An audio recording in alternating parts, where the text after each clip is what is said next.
Bonjour à tous. Dans cette vidéo, nous allons travailler sur les pyramides. Commençons par des définitions.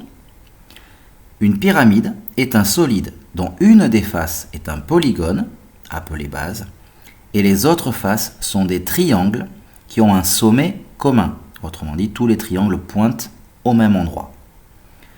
Ces faces sont appelées des faces latérales. Faisons une nouvelle définition.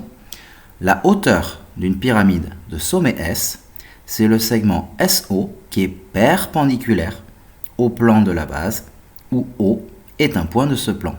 Traduction, on fait une verticale et perpendiculaire depuis le sommet pour arriver à sa base.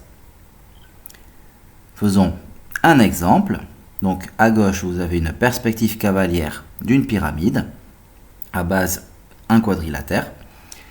Et à droite, vous avez un patron d'une pyramide avec donc un rectangle comme face de base.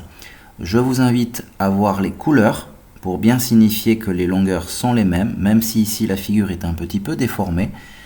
Donc les couleurs doivent correspondre à la même longueur, puisqu'en fait, au moment de plier le patron, les triangles doivent bien se coller les uns aux autres avec la bonne longueur et doivent tous se retrouver au point de sommet S.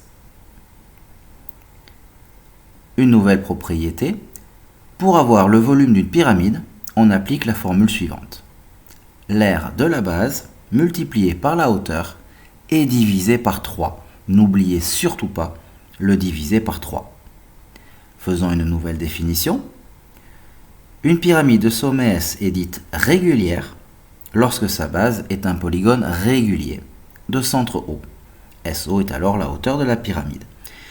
Je rappelle qu'un polygone régulier, c'est un polygone qui a les mêmes longueurs et les mêmes angles. Donc par exemple, un triangle équilatéral ou un carré. Nouvelle propriété. Les faces latérales d'une pyramide régulière sont des triangles isocèles superposables.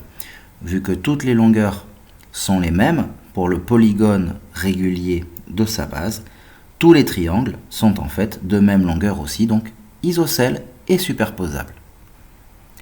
Voici un exemple d'une pyramide régulière, donc à base carrée ici, et vous voyez bien sur le patron le codage qui signifie que tous les triangles sont isocèles avec la même longueur. Passons à un exemple de calcul de volume.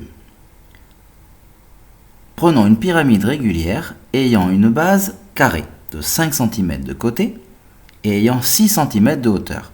Calculons le volume de cette pyramide. Le volume d'une pyramide, c'est donc l'aire de la base multiplié par la hauteur et divisé par 3. L'aire de la base, c'est le carré. Donc l'aire d'un carré, c'est côté fois côté. Ici, 5 fois 5. On multiplie par la hauteur, 6. Et on divise par 3 d'après la formule. On obtient ainsi 50 cm3. Voilà, cette vidéo sur les pyramides est maintenant terminée. J'espère qu'elle vous sera utile. N'hésitez pas à poster un commentaire ou à regarder d'autres vidéos si nécessaire. Merci.